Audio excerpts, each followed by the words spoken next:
Welcome back to Castlevania Portrait of Ruin. I am your host Alex, also known as Solanus Dracone. This is actually a second attempt at recording this episode. I don't know why I keep doing this, but like a derp, I accidentally deleted the original video file, so I had to play back up to this point. Didn't take long, just gotta keep a better eye on things. So this is the city of Haze, and you've already seen the first basic parts, so I'll just kind of talk my way through it. Not really much happening. Flipping Death Mask. Yeah, I'm not fighting this guy right now. Screw it, I need the experience. Ow. Screw it. I don't make enough damage there. Alright. Get her equipped with her Clover Tiara.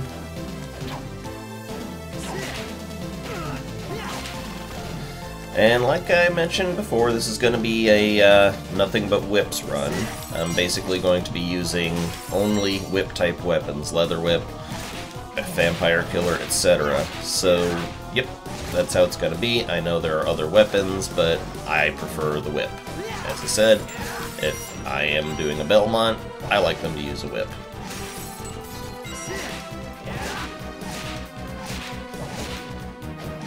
Alright, now this room, we briefly touched on it before. You don't get the mission until after you finish this level, apparently. But you come back here and you can make some meat later on for wind. And that just sounds wrong as I said it. Alright, move right along. Doop. All these axe armors. On the leather cuirass. Good. Just get gear as you go. Check for the stats that you want. You know how this game works. You know how all these types of games work. Now, I would say that this level is fairly linear, but it does branch off actually, so just, yeah, do the usual Castlevania explory sort of thing. Ow. A wolf that breathes fire. Ow. God damn. Wolf that breathes fire. Alright, that's a save point. Gonna use that. And in not too terribly long, I'll be getting my next weapon for Jonathan. I would bring Charlotte along for the ride. I would have her out and about, but unfortunately she does kind of get in the way, and yeah, just I prefer not to. Of course, I could just switch to using her. Yeah, go to hell, Zakino.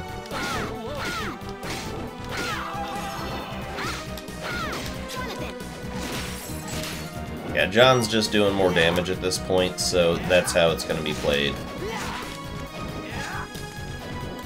There are times when Charlotte's books will actually do more damage to the enemy than Jonathan's whip, or anything Jonathan's doing, so I'll switch out as needed. Oh, death mask. Oh, another death mask. And as some of you guys might be used to my my customary commentary style, might be able to tell that I'm doing this after I just woke up and before I've eaten breakfast, because, I don't know, I'm just a little bit rugged when I wake up. Like the little particle physics here when you jump on the shelf, just shit flies everywhere. That's funny. Nice little effect that they threw into this game, that the environment has a life of its own. Ah, God, I was asking for that. Don't jump up in front of the damn thing. Right now, I'm pretty sure that the lower path there is... It's not the path forward, but there may be something good to get. Ah, there we go. The Rush. A basic combination. Up and X to use. Yep, pretty cool. Now, the rush attacks, the combo attacks, they will only trigger when your mana bar is flashing. So as you can see, It just reached above 50%, and as it's flashing, that means that it can be used at that time.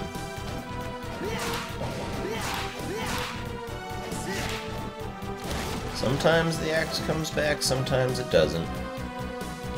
Who knows about screen flipping, right?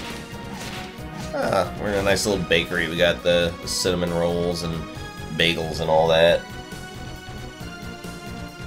That's cool. I like the ambience that they set up. They really kind of add in a nice colorful tone to the game and makes you feel like you're in a living world, so to speak. Die. Die for useless. And it keeps up the mechanic that was established in Area of Sorrow, where hearts refill your mana bar, and when your mana bar is full, then the lanterns will start to drop money.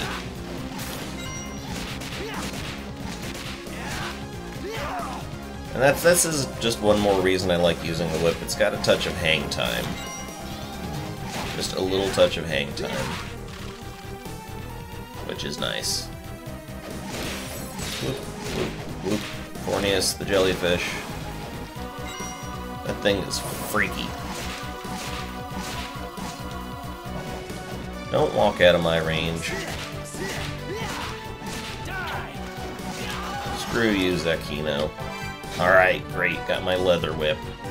The vampire killer will ultimately be the best weapon in the game, but for right now it's weak because Jonathan doesn't know how to use it, so leather whip is going to give me just a little bit of extra oomph to my stab. Oh, and this is a jump that I was not able to make on the first recording, so yay, something has already improved. Really? Oh, that's right, because I saw... Like, did I really just one-shot him? That's because I softened him up. Oh, yeah. I'm feeling the leather whip. It is nice. Now, I believe that going this way won't necessarily progress the stage. Yep, there's a warp point. 3 hits on Zakino, good, good. And enamel pin heels. Does that really seem like something that a lady would wear? Is that really something that you should wear, Charlotte? You are a respectable young woman. Holy lightning. That's something that Jonathan can do. Actually, it's something that they both can do, but as you will see, the mana bar indicates that ain't happening, so no sense having that equipped. I'll just put Rush down. And yeah, that's how I play it. I like to just use Jonathan for most of the stuff there, but I think on a boss battle it's a good idea to actually take out your partner, so to speak. Don't whip out your dick, but you know. Well, unless that strategy works for you. No, I don't want to judge. Yeah, it looks like the tentacles of Fornius are not harmful. You would think they would be on most jellyfish, that's where the stingers are, but go figure for game physics. Excellent. Another level up is always welcome.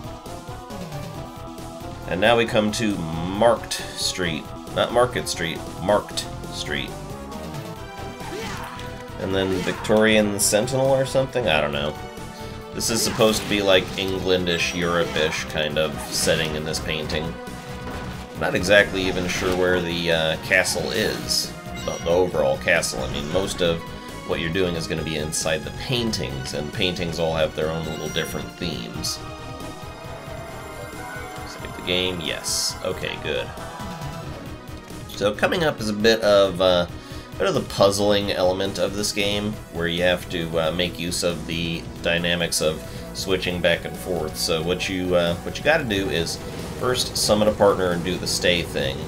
Then after you hit the switch, immediately hit your top button, whatever it is for switching, and that will allow you to progress. So watch. There you go. Boom, baby. Alright, go away. Thank you. You were most helpful.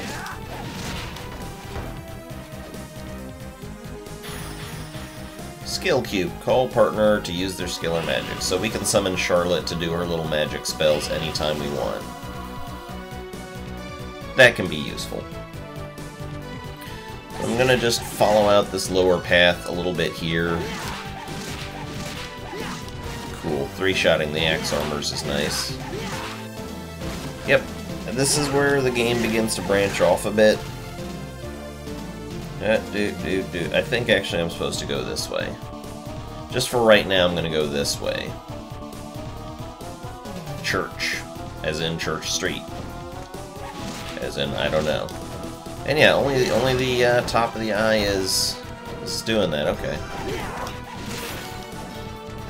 Only the top of the eye affects us right now.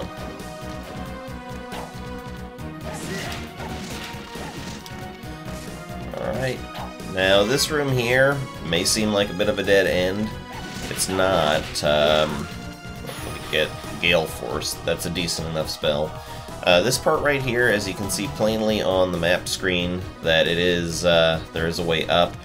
There's not really a way up, but there will be a way down later on, so I just wanted to uncover that. And here is where the warp stone is, so it's just good to uncover that. You're going to have several warp zones, or warp stones, excuse me, in any of the portrait stages there. And also within the castle itself, so to speak, so... Why did I say so to speak so much? I gotta watch it. I'm tired, I haven't eaten yet. I think maybe I'll get an appetite up. I never have an appetite when I wake up. That's the problem, is that sometimes I know I'm hungry in the back of my mind, but my stomach is just like, nah, I'm good, bro. And so, you know, gotta get my brain going, gotta get my juices flowing. Peeping eyes used to look a lot more visceral than that. They used to look a little bit more like something that was composed of living tissue. This just looks purely mechanical. Peeping eyes have changed. They're larger than they usually looked.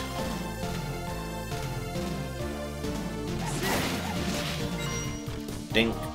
Alright. Hopefully this time around I can make a little bit less of an ass of myself on the boss, because I did play the whole stage through and did what I thought was okay commentary.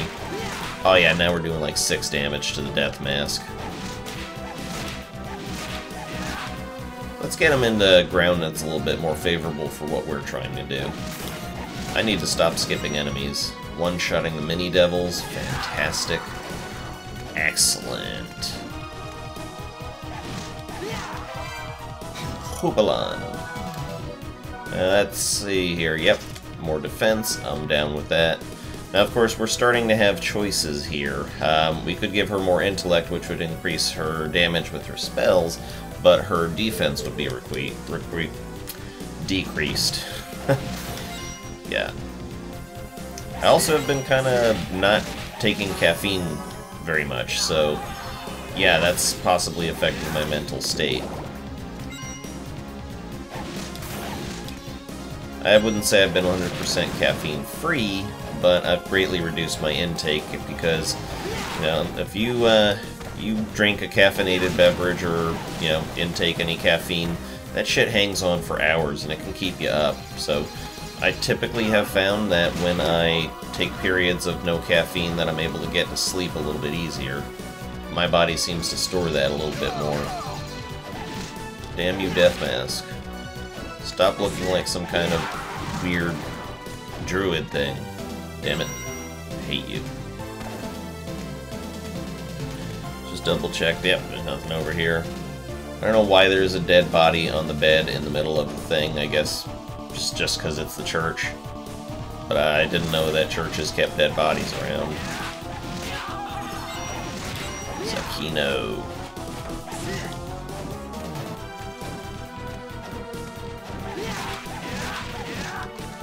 Alright, let's see. Is there something over here? Why, yes, there's a warp stone. I have to pay attention to the map. On my screen, the map is flipping huge, so I can see everything. But I've got it shrunk down so that it'll fit within the confines of the OBS screen. and so that everybody gets to see what's going on my second screen. Now, of course, if I hit select, it'll switch to that sort of a thing, and I can see what exactly I'm using. Helps me keep better track of my stats. I'm a little bit more comfortable using the map. Uh-oh. Yep, it's time for the boss.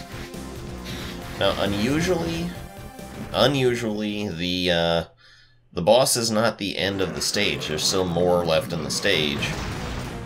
And this is Doulahan.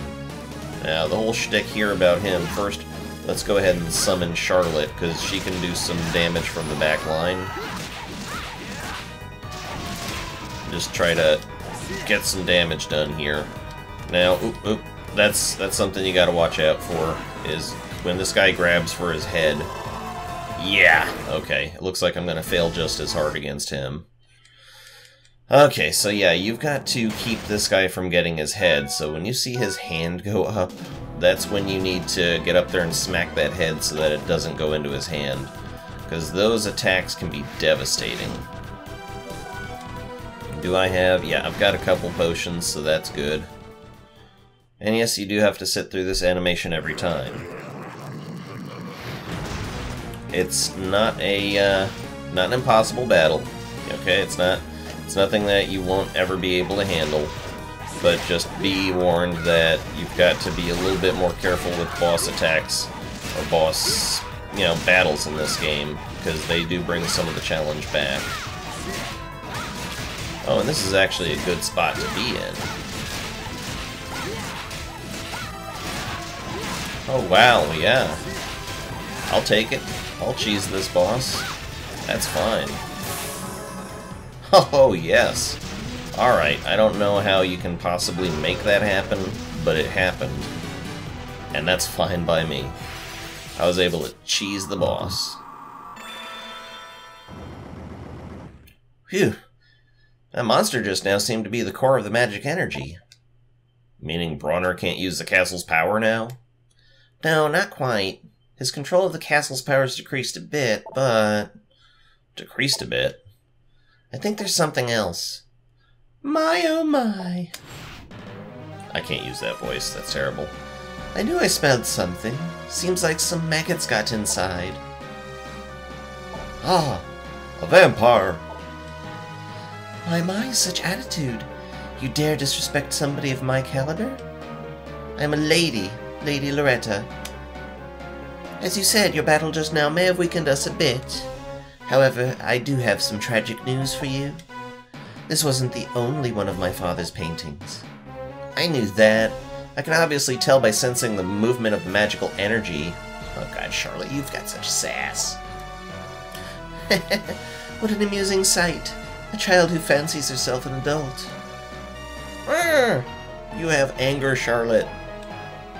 Let's take her, Charlotte. Right with you.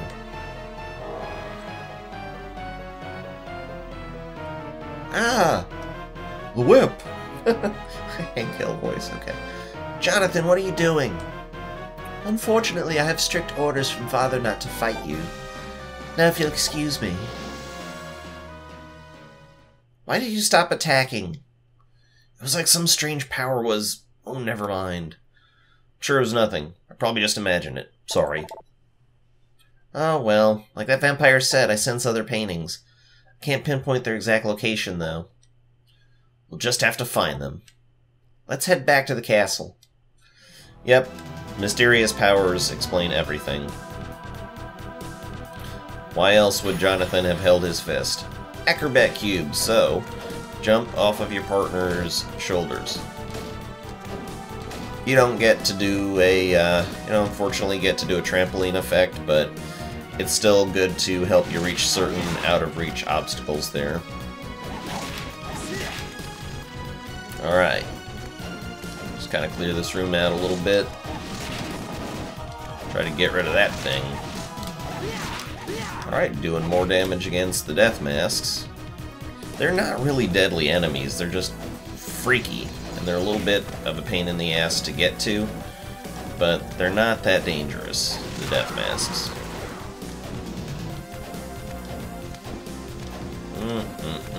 Hop, skip, and a jump.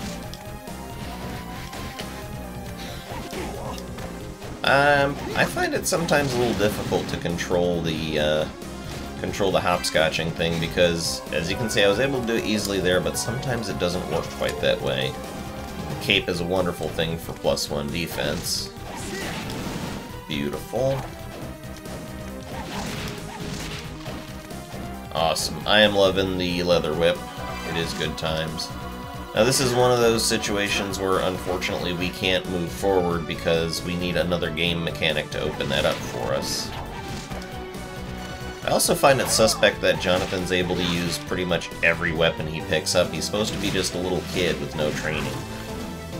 I mean, he can fight alright, but how does he know how to use a whip and a sword and an axe in every single weapon that there is? That's something that's never been well explained, and I don't think they were using those kind of weapons in World War II.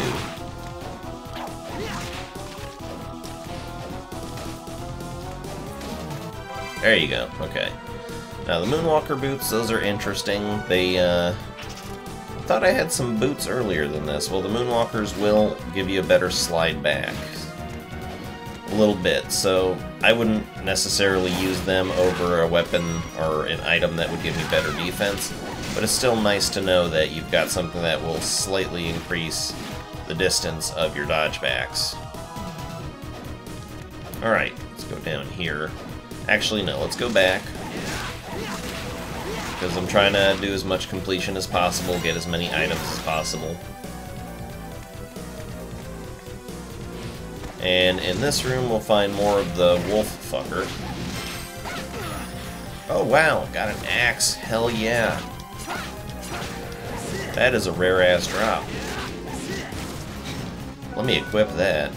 So yeah, Jonathan can use all the special Belmont weapons, more or less. So the axe works exactly as we expect it. Yes, I like that. And there's a different type of axe that's less useful.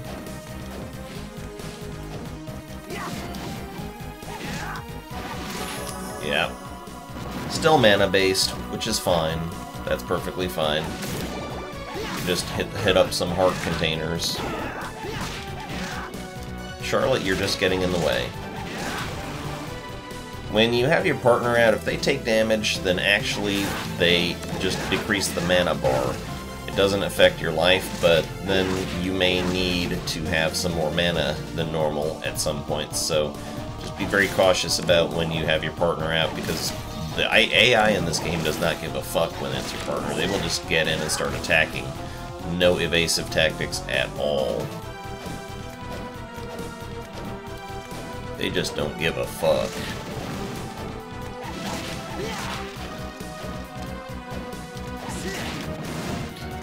Now, of course, I am, like I said, going to go for as many items as possible, because even though I'm not going to use them all, like the longsword, I'm just going to stick with my whip. Oh, let me put the whip back on. Even if I'm not going to use them all, they can be sold at some point. I'm sure they can be sold. And if you sell them, then, you know, a little bit more money for potions and the like. Let's go ahead and give her the Velvet Ribbon. It'll drop her mind stat a little bit, but her defense will go up. And at the end of the day, I want my Charlottes to have more defense. Yeah. More defense for the Charlottes.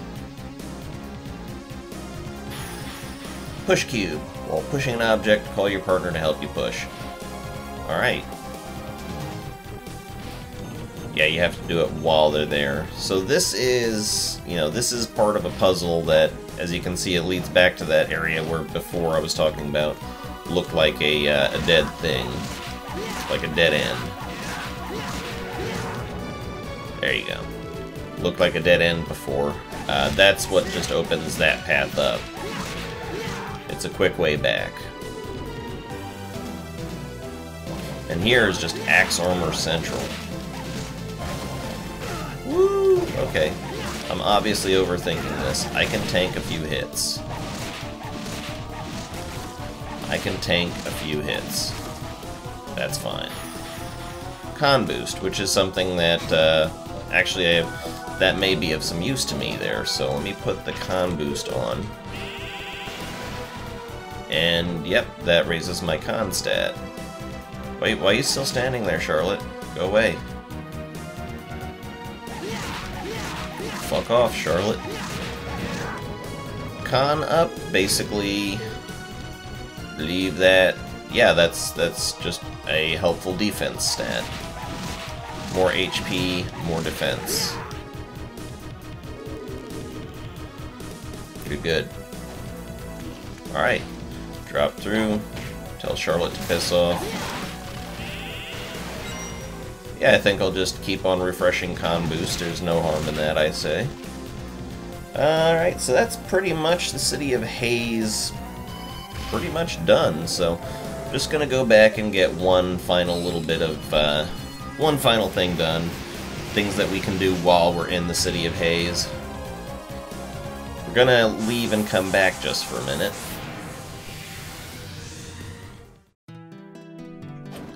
Alright, so having done all that, we're just going to get a couple bits and bobs and pieces out of the way, some odds and ends. I'm going to buy this guy out of potions first. Let me go ahead and sell the weapons that I'm not going to be using.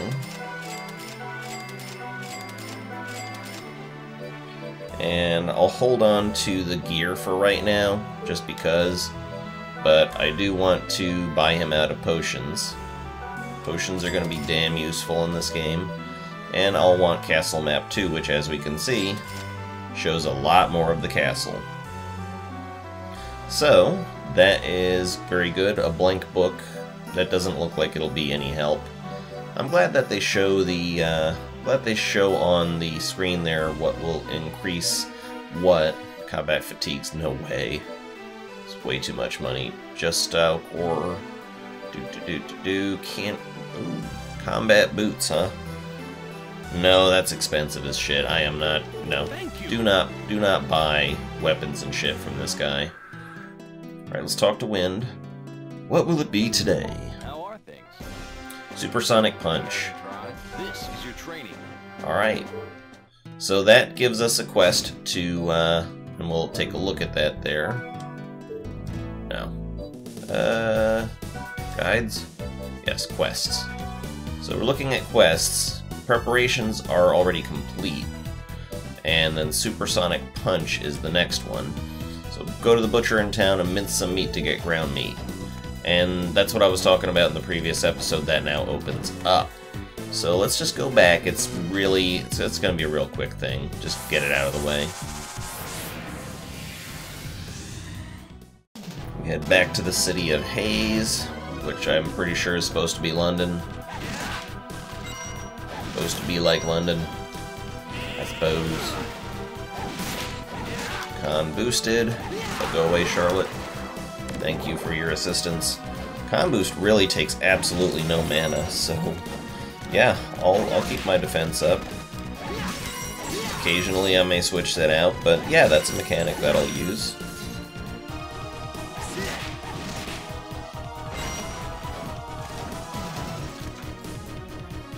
Now here's where we do that. Let's get rid of the axe armor guy. Alright, so let's see here. I'm pretty sure you're supposed to punch it, but I'm going to test that. Yeah. That doesn't do a damn thing. Alright. So I'm going to equip Jonathan with bare knuckles. And just punch the meat. Punch the meat. Good, good. Punching the meat gives you the ground something. Ground meat. Good, good. And we can just head on back now. We have done what we came here for. There may be other quests that send us here. And I'm not going to use what I get from this one. It's kind of silly. I mean, it's funny, but it's silly. But I'm not going to use it. It's just, I'm doing it only for the experience there. These quests give EXP. This is the law of games, right? I'll have to test that, actually, before I do the turn-in. Check my experience rate, and then we'll see. Alright, so my current experience is 1530. 1530 and level 7. So does turning in quests give you experience? What will it be today? Supersonic Punch. Bullet Punch.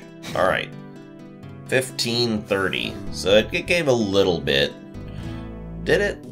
You know what? I'll let you guys do the math. I'm terrible at it. I think it gave a little bit of experience, but let's just take a look at the weapon that we got for that, the Bullet Punch. It's fun, but it's not going to cut the mustard. I would just sell that to what's his face, Victor in here. Is that Victor? Is that your name? Vincent. Don't give a shit. Friar fucking Tuck.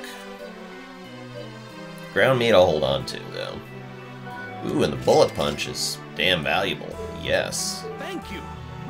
You're welcome.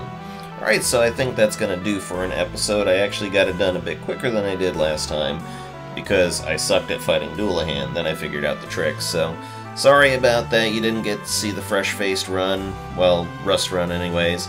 So, yeah, that is Castlevania Portrait of Ruin Episode 2, The City of Haze. I want to remind everybody to please leave a like on my video and subscribe to my channel if you haven't already. Once again, my name is Alex, also known as Solemnus Dracon, and this has been Castlevania Portrait of Ruin. Thank you very much, and good night.